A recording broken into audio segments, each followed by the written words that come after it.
Good morning. The old man here, January 15th, 2025. This morning I'd like to talk about gold and why this time is different. I'll tell you the truth, I've been calling for the end of the dollar for 40 years. Even though I didn't understand at all, I did not understand the monetary system. I thought I did. I didn't. I had no clue at the end of the day. Just like most 20-year-olds, we think we know everything, and I knew nothing. And through life, I had many times thought, I'm working my butt off, and why am I not getting anywhere? I know I'm smarter than that. Why am I not getting anywhere? Part of it was because of what I was saving in was dollars. What I was earning in was dollars. And the economy I was participating in was dollars. And when it comes to currency, in all my adult life, currency has been a fiat. And in the fiat system, it's got built-in theft right from the get-go, and it only gets worse. On the surface, they will tell you there's 2% inflation, but what they don't tell you is with the innovations that we've had over the last 100 years, or even let's concentrate on more like the last 50 years, innovation is deflationary. So how much of what, every 2% on the surface of our wealth has been stolen? That's on the surface. That's what they're telling you. But what about the deflation of products that make things more efficient and easier to produce and cheaper to produce? Why haven't we realized that at all? We haven't. We don't see that. So all deflationary measures, or most all, some maybe we do see, like computers coming down over the course of a couple of years, or TVs or whatever, over the course of a couple of years, coming down 50%.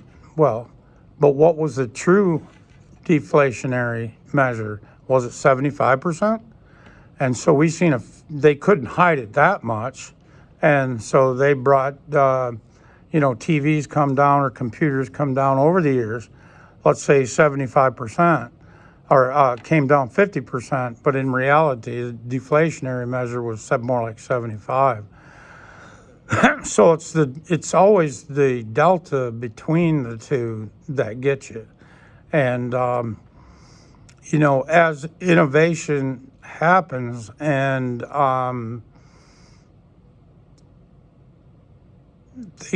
products that you buy should normally be deflated in price, and they stay the same, or your purchasing power of your dollar on the surface is lowered by 2%. You only see the 2%, if you even see it. You should realize it, but sometimes you don't. Sometimes it's many years before you realize. You look back and say, "Oh shit." But, and you realize the 2%, but then it's all the hidden deflationary measures of the economy that they stole from you as well. So it's not just the 2%. If I would have known then what I know today, and that's probably one of the biggest reasons why I do these videos, is to help somebody else. Maybe I'm not helping. I hope I am. But help somebody else realize it's not them. And just where you feel like you're spinning your wheels and you're not getting anywhere and you're working your ass off, it's not you. It's the theft of your wealth or your ability to purchase because of the theft. So it's not you.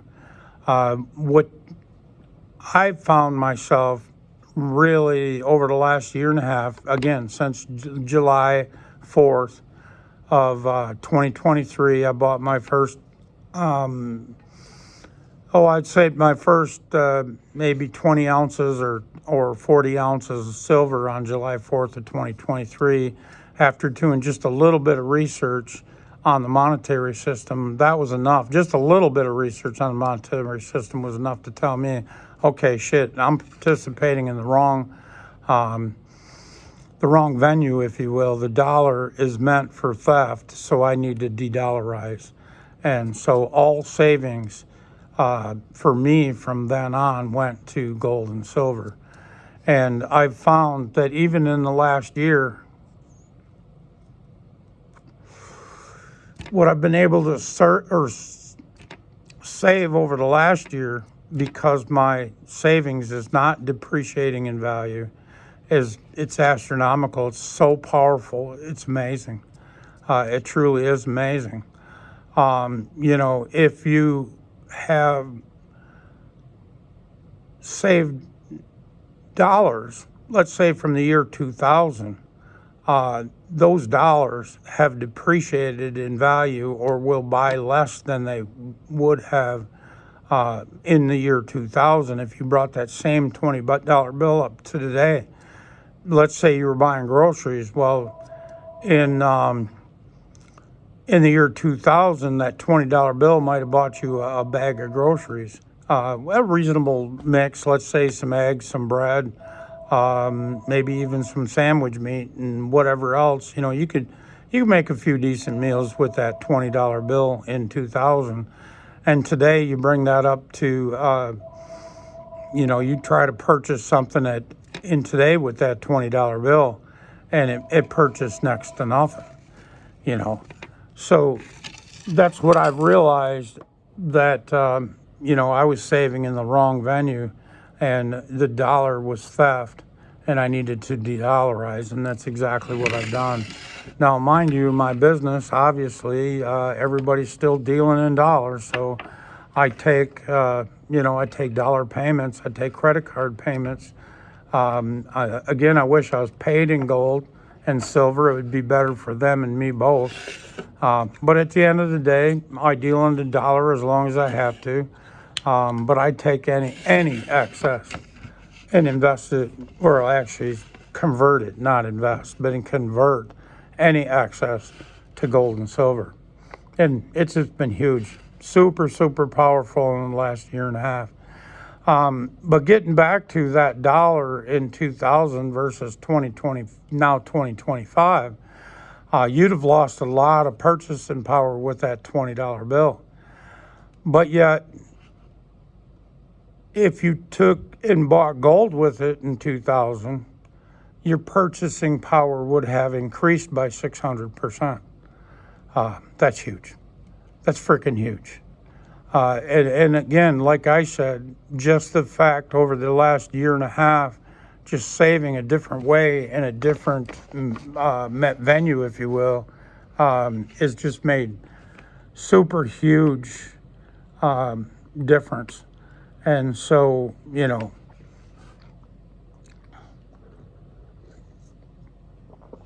if you think of, the price of houses going up, let's say the price of a house going up in the last just even 3 or 4 years, or let's say from 2020 till today, in the last 5 years, let's say houses went up by, a multiple of 3 times. A house that you could have bought for $100,000 in 2020 is now $300,000 or thereabouts. Not exact figures here, it doesn't matter.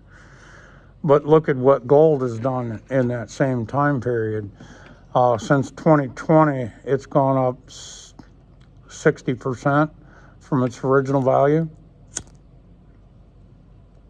or 6x. It's held its own. I shouldn't say 6x, that's incorrect. But at any rate, it's held its own, and these housing prices has been blown up super fast over the last 5 years. And Actually, more I think about it, gold has gone up 30, more like almost 100% in the last 5 years. But at any rate, gold is holding its own. Houses have really blown into a bubble, and I think we all can agree that the dollar is now coming to an end. And how can I say that definitively? Well, in the past, the one thing I didn't realize or didn't know was that the banks, central banks, governments, municipalities across the world have been holding U.S. savings bonds as the only tier one asset, meaning no risk. Therefore, they were super liquid. They could sell them at any time into the market to, in some cases, prop up their currency. In some cases, pay their bills, pay their retirements, whatever. Even insurance companies that need to back their investments with something, they need to back it with a tier one asset, and that tier one asset was a U.S. T-bill or savings bond, whatever you want to call it.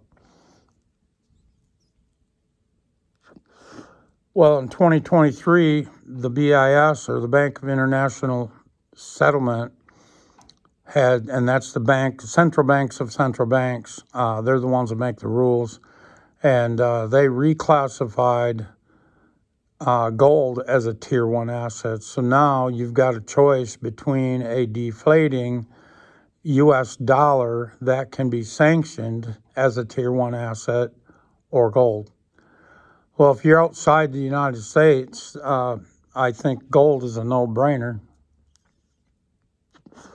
When it's appreciating, or at least, well, it's appreciating in dollar value, but it's at least holding its value is a constant. It always has been. The value of gold is a constant, and the value of the dollar is depreciating substantially beyond even the 2%. Like I said before, it's devaluing even a lot faster than that. So when you got a choice between the two, and both are highly liquid, you've already got a bunch of treasury bonds on your balance sheet. So as you need to either pay bills, pay trade deficits or whatever, or to prop up your currency, depending on who we're talking about, that's holding that T-bill, they sell T-bills. Well, what do you think they're going to stack instead? They're going to stack gold. Same as me. My whole life, one way, shape, form, or another, and I think we're all in the same boat. We've all stacked dollars, one shape, form, or another. Whether that's a house that was actually considered, for many years growing up, a home was considered an asset, when in reality it's the exact opposite. It's a liability. It is not an asset. You think it's an asset because the price of homes are going up, but in reality, you're seeing the value of the dollar going down. So your house is worth $300,000, 20 or 30 years later, normally. Okay, in the past, we've seen inflation really take off, so it's actually gone faster than that. But in normal times, you'll take a $100,000 house, and then 30 years later, let's say it's $300,000 house. Well, now you have to pay income tax or gain. If you sold it after 30 years, you got to pay gains on that $200,000 delta. So you're paying 30 or 40% gains on that, capital gains on that, or whatever percentage it is, but you're paying capital gains on that. But not only that $200,000 isn't going to even buy what the original $100,000 would have bought. And the fact that they're charging you so much interest on over that 30 years, that house actually cost you damn near $300,000, and you can't claim your well, in some cases you can claim, but in most of the times you can't even claim your interest on your loan on your home anymore. So at the end of the day, what I'm saying is, if you participate in this debt-based system, in any kind of savings at all that's derived at the dollar, you are participating in a slave system. They're making you a slave more and more and more. The harder you spend, the faster, the further behind you go. You can take this back to post-World War II. One man with a decent job working 40 hours could support his family. His wife didn't need to work. Post 71, when we were totally fiat currency, by the time you got to 80, inflation was so high, it took the man and the wife working 40 hours a week to stay even or possibly get ahead. And now today, you'll see man and the wife working 60 hours a week if they can, if they're not getting laid off. Now they're probably getting laid off, but if they could, prior to layoffs, working 60 hours a week each and barely staying even or falling somewhat behind. It's the trap of a debt-based system where the dollar is, gold is God's money. It's not corrupt. If you're holding it in your own possession, that is, it's not corrupt. And in some cases, even if you got to use the Brinks faulting system, I think they're the most trusted system on earth as far as a second party is concerned. In some cases, that is absolutely necessary. And if it was absolutely necessary, I would much rather have my gold in a Brinks vault somewhere where I can get to it at a relatively reasonable amount of time, rather than having my money in a bank or in stocks or anywhere else, or have all my money tied up in a house that when the market falls is worth half of what it was a month ago. I hope all of this is making sense. This is my fourth attempt at the video. Yesterday, I got interrupted 3 different times. And the fourth attempt, I had technical difficulties with the phone. I was running low on power. And when I played the video back, one, I really didn't like the first part of the video. It didn't turn out that well. But then on the other second half of the video with low power, it just wasn't working well at all. So I think this is probably the best rendition anyways. Maybe it was for the best that it didn't work out the first 4 times. But I appreciate it. If you'd like, subscribe and share. And please leave a comment. It will help. Maybe I need to explain a few things better or different, just to make things make more sense. But feel free to leave a comment. I thank you. Appreciate it, guys. Have a great day. May God bless you. Bye.